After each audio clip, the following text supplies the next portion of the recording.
अस्सलाम वालेकुम class. Lecture number 23 start करें हम। इससे जो लास्ट टॉपिक था जो हम लोग स्टडी कर रहे थे वो था hypothesis testing for the difference between two population means. आज हमारे पास टॉपिक हमारा स्टार्ट होगा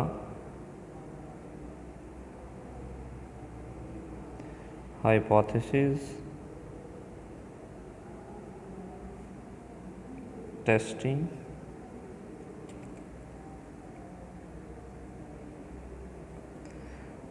for population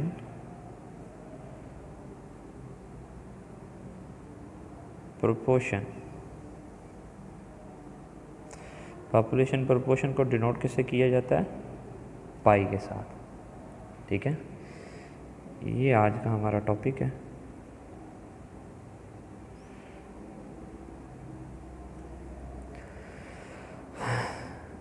interval estimation for population proportion जब हमने किया तो उसका फार्मूला क्या था?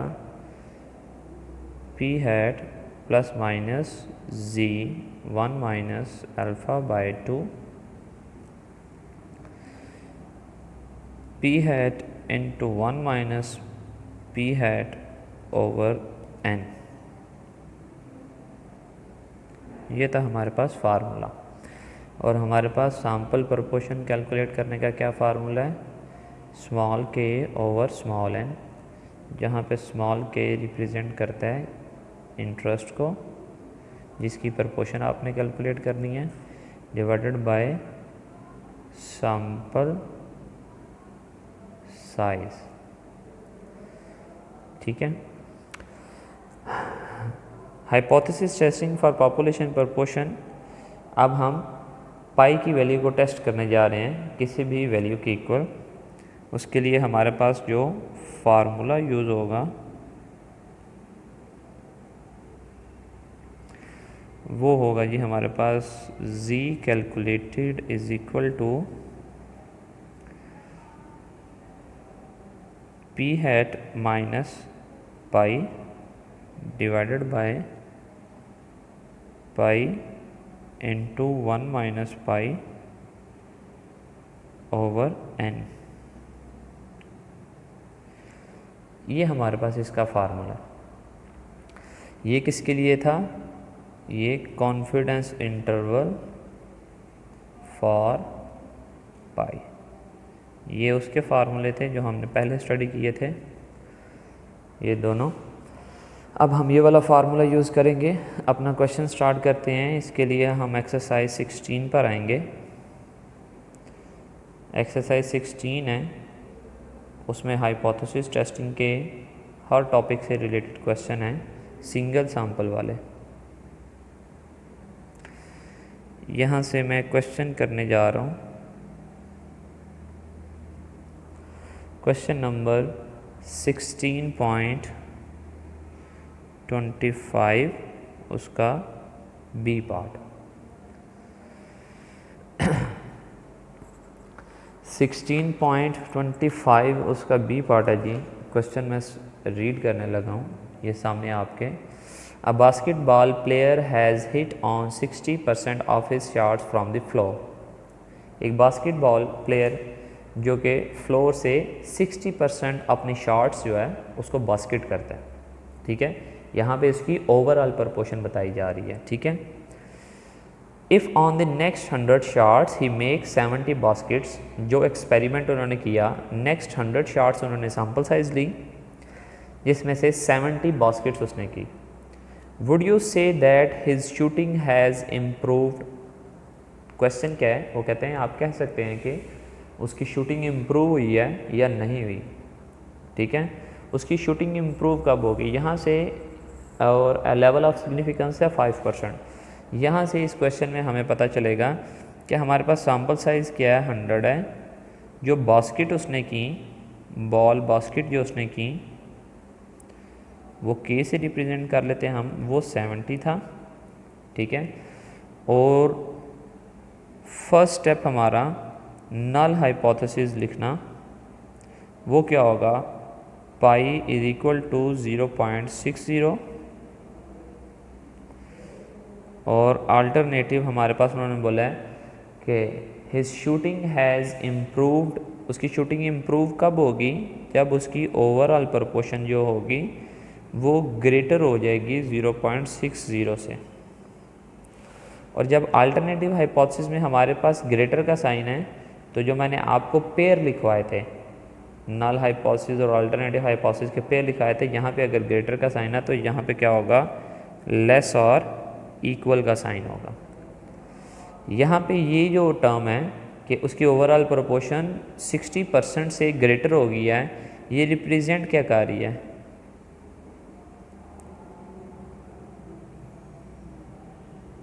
His shooting improved. ठीक है, ये इस चीज़ को रिप्रेजेंट कर रही है जो हमने यहाँ पे लिखा है। तो अब हम अपना क्वेश्चन स्टार्ट करते हैं। नेक्स्ट दूसरे नंबर पे क्या होता है, लेवल ऑफ सिग्निफिकेंस अल्फ़ा 0.05 है। क्योंकि ये राइट टेल टेस्ट है, अगर राइट टेल टेस्ट है तो हम इसको क्या करेंगे, 1 माइनस अल्फ़ा कर लेंगे और वो बन जाएगा 0.95। उसके बाद थर्ड स्टेप है हमारे पास टेस्ट स्टैटिस्टिक। टेस्ट स्टैटिस्टिक्स हमारे पास एक ही है इस क्वेश्चन के अंदर, P hat minus pi over pi into 1 minus pi over sample size. Fourth step critical value या टेबल वैल्यू जो हम लिखते हैं वो क्या होगी हमारे पास, z की वैल्यू को देखेंगे 1 माइनस अल्फ़ा के साथ, z की वैल्यू 0.95 पे, जो कि क्या है 1.645। पांचवा स्टेप क्या होता है हमारे पास, क्रिटिकल रीजन।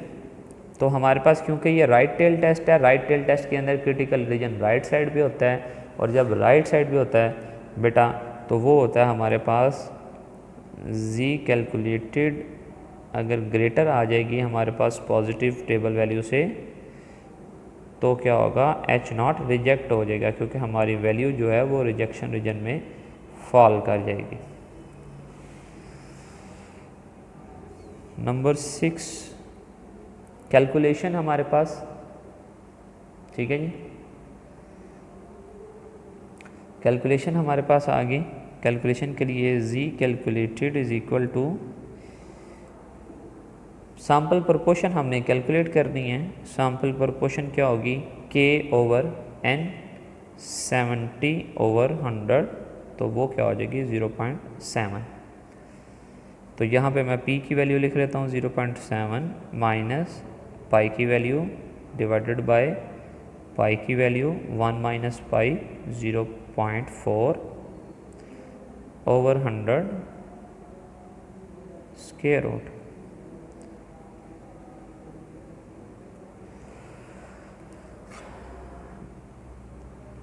इसको सॉल्व कर लेते हैं।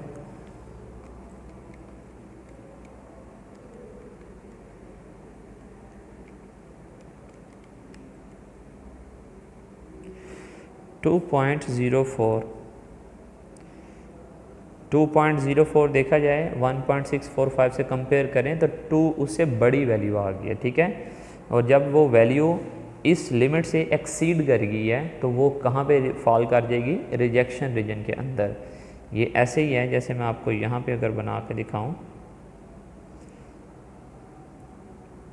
हमारे पास यहाँ पे टेबल वैल्यू क्या है 1.645, तो यहाँ पे रिजेक्शन रीजन होता है, ये यहाँ पे क्या है एक्सेप्टेंस रीजन है लेफ्ट साइड पे, क्योंकि राइट टेल टेस्ट है तो रिजेक्शन रीजन एक ही साइड पे है। तो अब वैल्यू 2 आई है तो डेफिनेटली 2 यहाँ इस साइड पे लाई करती है, इस पॉइंट से आगे लाई करती है, तो ये रिजेक्शन रीजन है। सो हम लिख लेंगे कि z calculated value 2.04 falls in rejection region, so we reject H0, ठीक है। तो हमारे पास ये क्या हो गया, रिजेक्ट H नॉट हो गया।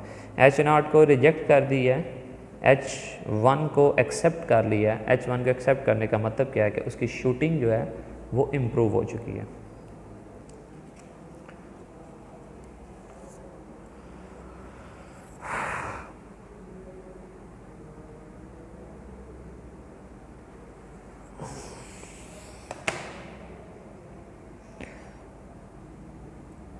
लीजिए नेक्स्ट क्वेश्चन करते हैं।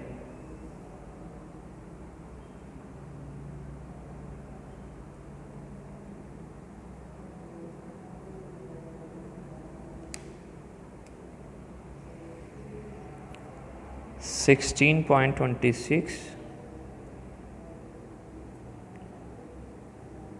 उसका ए पार्ट करने लगा मैं।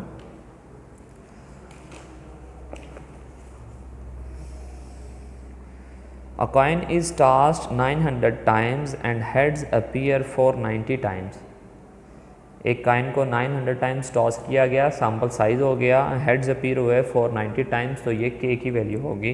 तो हम प्रोपोर्शन ऑफ हेड कैलकुलेट कर सकते हैं इस एक्सपेरिमेंट के अंदर, जो कैसे आएगी 490 divided by 900। Does this result support the hypothesis that the coin is unbiased. Coin unbiased, ठीक है। जो कॉइन अनबायस्ड होता है उसके अंदर जो प्रोपोर्शन ऑफ हेड है और प्रोपोर्शन ऑफ टेल है वो कितनी, वो 0.5 होनी चाहिए, यानी कि दोनों के अपीयर होने के जो चांसेस हैं वो 50-50% होने चाहिए, ठीक है। अगर कोई कॉइन ऐसा है कि जिसमें दोनों के अपीयर होने के चांसेस 50% है तो वो कॉइन अनबायस्ड है। अगर वो 50% नहीं है तो वो कॉइन बायस्ड है। तो हम यहाँ पे सबसे पहले सैम्पल साइज लिख लेते हैं जो कि 900 है, फिर के की वैल्यू जो कि हेड अपीयर हुए हमारे पास वो 490 थे, तो मैं प्रोपोर्शन ऑफ हेड कैलकुलेट कर लेता हूँ जो कि क्या होगा k/n 490 ओवर 900, तो ये हमारे पास आ जाएगा 0.544, ठीक है। तो हमारे पास हाइपोथेसिस पहला इसका बनेगा H नॉट, क्या बनेगा इसका जी, proportion of head must be equal to 0.5। कि हेड की प्रोपोर्शन क्या होनी चाहिए 0.5। अगर हेड की प्रोपोर्शन 0.5 होगी तो टेल की प्रोपोर्शन भी ऑटोमेटिकली 0.5 होगी। यहाँ पे इज इक्वल टू 0.5 लिखने का मतलब क्या है, यहाँ पे कॉइन इज अनबायस्ड, और यहाँ पे नॉट इज इक्वल टू 0.5 लिखने का मतलब क्या है, coin is biased. Coin biased होने का मतलब क्या है कि उस कॉइन से हेड और टेल अपीयर होने के चांसेस जो हैं वो सेम नहीं है। Second question, second step, level of significance alpha 0.05 हम यूज़ करेंगे। तो क्योंकि ये 2 टेल टेस्ट है, नॉट इज इक्वल टू का साइन है, तो हमने इसको अल्फ़ा/2 कर लिया 0.025 और 1 माइनस अल्फ़ा/2 कर लिया 0.975। थर्ड स्टेप हमारे पास होता है टेस्ट स्टेटिस्टिक का फार्मूला लिखना, जो हम यूज़ करेंगे p hat minus pi over pi into 1 minus pi over n, ठीक है। फोर्थ स्टेप क्या होता है, क्रिटिकल वैल्यू लिखना।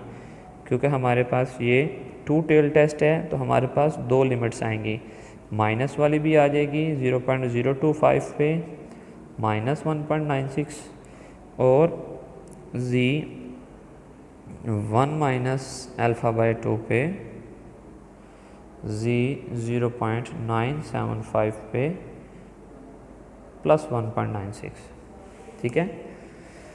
फिर पांचवा स्टेप क्रिटिकल रीजन हमारे पास होता है। क्रिटिकल रीजन लिखना मतलब रिजेक्शन रीजन लिखना है। यहाँ पे क्योंकि हमारे पास 2 टेल टेस्ट है तो दोनों साइड पे हमारे पास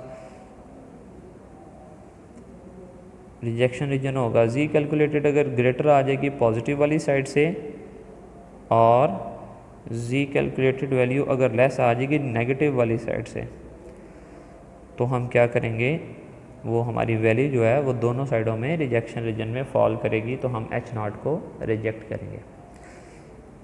6 स्टेप कैलकुलेशन का Z calculated is equal to P की value minus pi over pi into 1 minus pi 0.5 into 1 minus 0.5, तो वो भी 0.5 आ जाएगा, डिवाइडेड बाय सैम्पल साइज। तो ये हमारे पास आ जाएगा जी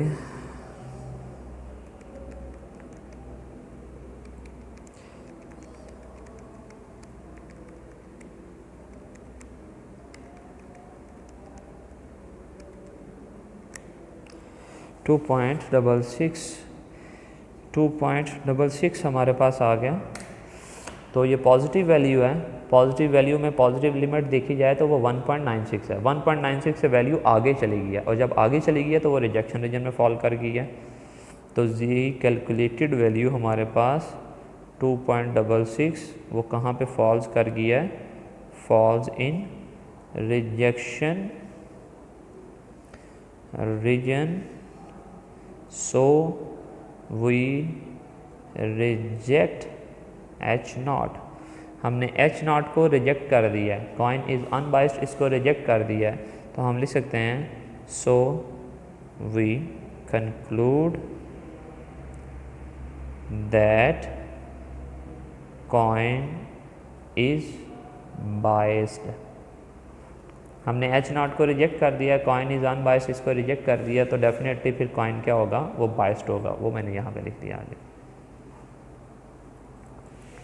ठीक है जी, ये हमारे पास हो गया जी क्वेश्चन सेकंड।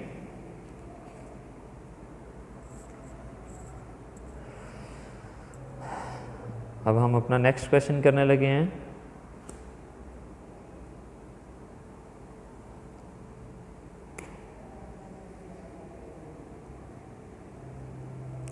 क्वेश्चन नंबर 16.26 का बी पार्ट, ये आप लोगों ने करना है, डू योर सेल्फ। ठीक है, उसके बाद मैं करने लगा हूँ क्वेश्चन नंबर 16.27।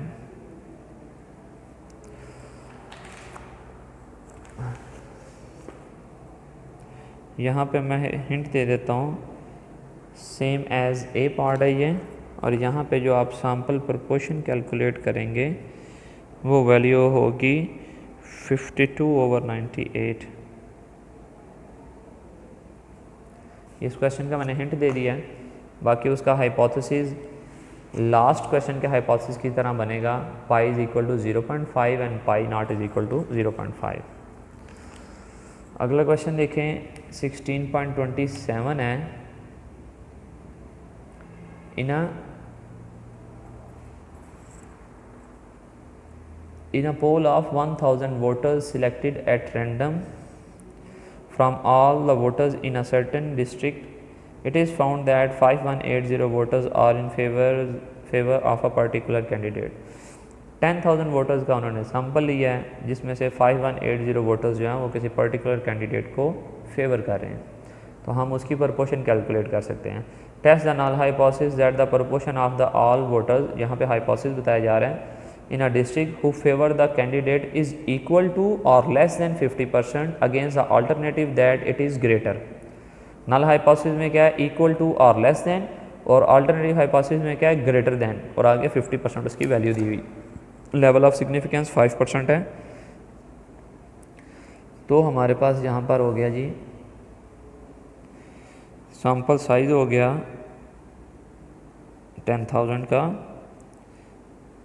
हमारे पास जिन्होंने पर्टिकुलर कैंडिडेट को वोट किया वो 5180, तो सैम्पल प्रोपोर्शन पहले कैलकुलेट कर लेते हैं। 5180 डिवाइडेड बाय 10,000,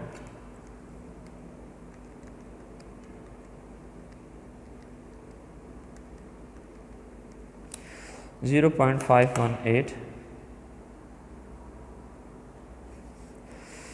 हमारे पास फर्स्ट स्टेप उसने खुद ही बता दिया, नल हाइपोथेसिस उसने बता दिया हमें कि पाई लेस और इक्वल टू 0.50 50%, और अल्टरनेटिव भी उसने क्वेश्चन में बता दिया पाई ग्रेटर दैन 0.50, क्योंकि ये राइट टेल टेस्ट है। अल्फ़ा 0.05% दिया हुआ है, तो हम अल्फ़ा को 1 माइनस अल्फ़ा में चेंज करेंगे 0.95 में। ठीक है जी।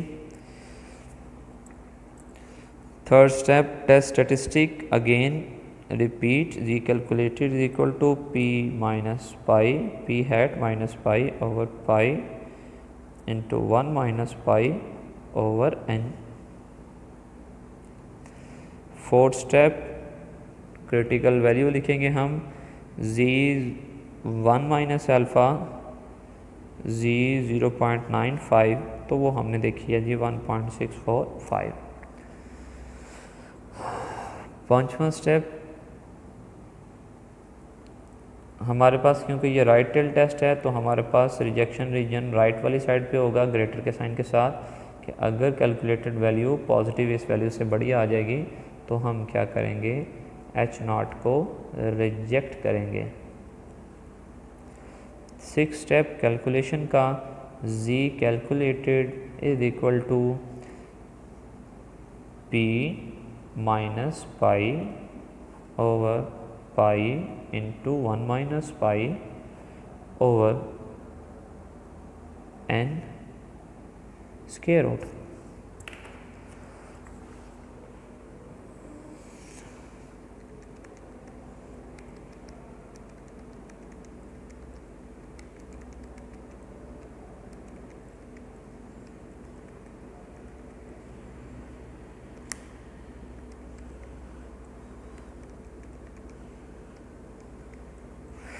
थ्री 3.6 आंसर आ गया जी। 3.6 को देखा जाए तो ये तो इस वैल्यू से आगे चला गया ना, आगे चला गया तो रिजेक्शन रीजन में फॉल कर गया है। तो हमारे पास z कैलकुलेटेड वैल्यू 3.6 जो है वो फॉल कर गई है रिजेक्शन रीजन के अंदर। So we reject H0। ठीक है, ये हमारे पास हो गया जी।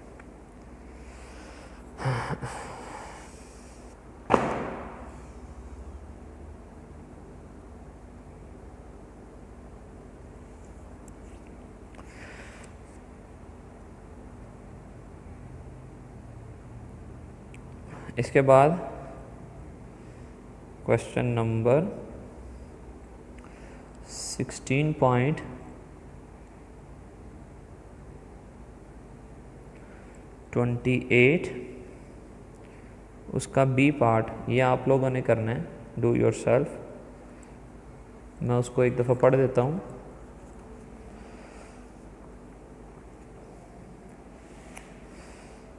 लिखा हुआ है, a sample of size 78 from a binomial population gave 35 success.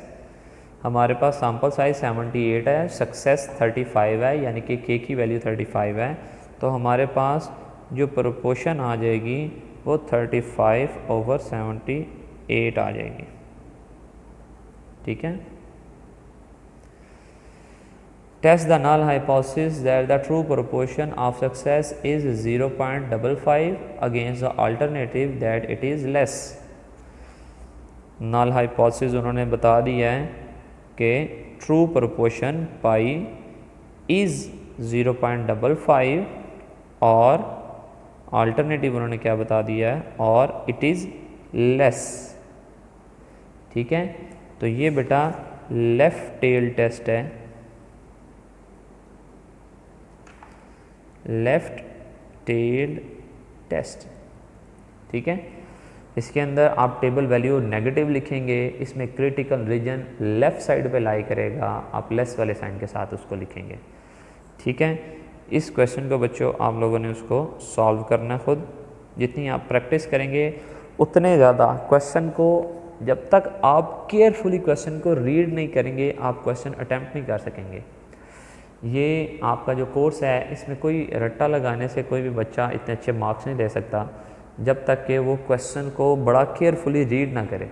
ठीक है, विदाउट क्वेश्चन रीड किए, आप कभी भी क्वेश्चन ठीक नहीं करेंगे। एक मिस्टेक करेंगे, पाई को पी लिख देंगे और पी की वैल्यू को पाई लिख देंगे तो क्वेश्चन गलत हो जाएगा।